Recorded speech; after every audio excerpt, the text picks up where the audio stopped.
Praktično sem od samega štarta sam veslal, tako da sem lahko se posvetil svojemu ritmu oziroma svoji nalogi, ki sva si jo zadala s trenerjem pred tekmo.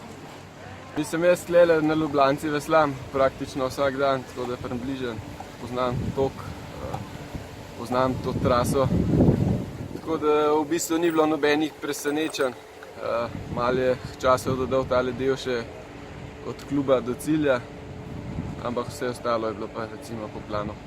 To je bila to prva tekma, ne. Sezona se je zaključila že konec avgusta, tako da so bile v tem času že kar lepe počitnice vmes, da se je glava spočila, da se nova motivacija vlila.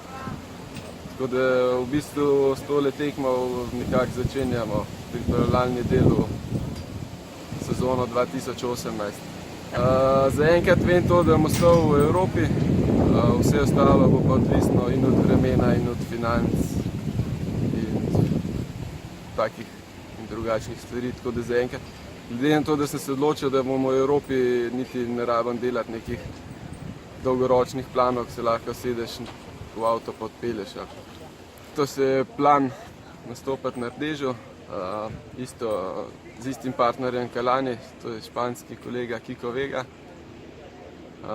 Tako da to sva že dogovorjena, čakava tudi še za Argentino, če bova ponovno šla, če bova šla braniti lansko zmago tudi v Argentino. To je pa to.